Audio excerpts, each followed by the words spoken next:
Tropa, kwentuhan tayo. Balikan natin yung first time kayong nagkakilala ni Regine. Paano, saan ngayon?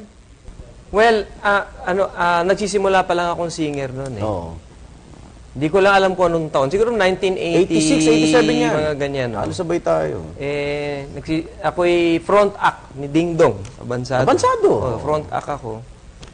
Tapos guest siya ni Ding Dong. Kasi nauna silang singer sa akin. Pagkita ko uy, yan yung Regine Bell. Magaling. Idol ko noon magaling. Nakikita ko na sa TV. Whitney Houston no? Galing Tsaka maganda. Yun yun Di, nagpa-practice ako, ginalingan ko. Ayan, sabi niya, ang galing ka sabi niya gano'n. Gano'n Sabi ko, may gusto sa akin. Yun nga lang hindi kami natuloy, ano. Kasi actually, ito, aaminin ko siya ito, Igan, nag-date talaga kami niyan. Nung araw.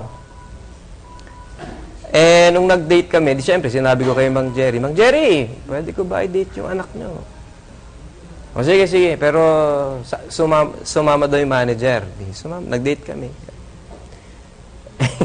Then nung order na kami, may ipis na tumatawid dun sa...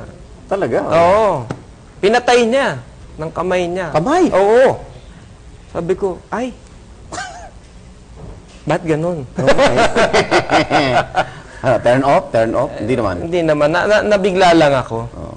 Pero alam niya, naalala niya yun So, yun yung una naming date. Bakit kamay? Di ba dapat? Ganun Kasi parang bata kasi si Regine noon So, mas lalo mo pa siya minahal doon dahil sa ipis? Nakyutan ako dun sa pagkapatay niya ng ipis.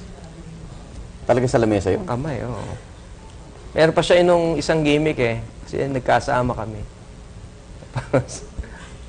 Aquarium. Sabi ko, cute naman ng mga isda. Biglang kinuha niyo yung isda. Gano'n? Anong ginawa? Pinakita sa akin. Tinan mo. Oo nga, cute nga, no?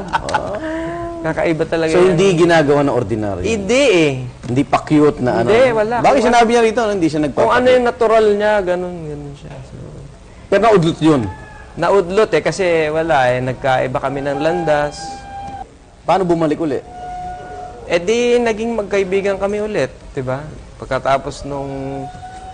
Di ba ako'y nahiwalay at hindi naging magandang... Although ngayon magkakaibigan kami ulit ngayon. Oo naman. Nakikita ko naman. Nagsisimula talaga sa pagiging magkaibigan. Okay. Meron akong ginagawa kasi noon, sabi ko sa kanya, alam mo paano malalaman na ang lalaki ng bobola? Paano? Pagka binanggit na niya yung I love you, yung paraan niya ng pagsabi ng I love you. Halata mo wag ng bobola. Sasabihin niya ganito I love you. Diba? Bola yun? Parang hindi totoo I love you. May lambing yun O kaya nga, pero may halong ano. May halong ano. Paano mo malalaman pag ang lalaki, ang habol lang sa'yo is sex? Paano? I love you. Di ba? Ganon. Alam mo kagad, sex. Parang may gigil. O may I love you. Oo. I love you. I love you.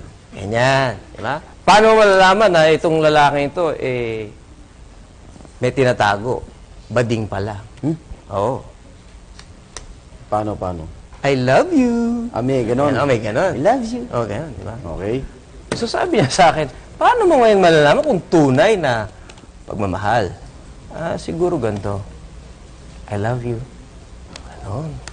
Tapos katahimikan. Tahimik sa telepono.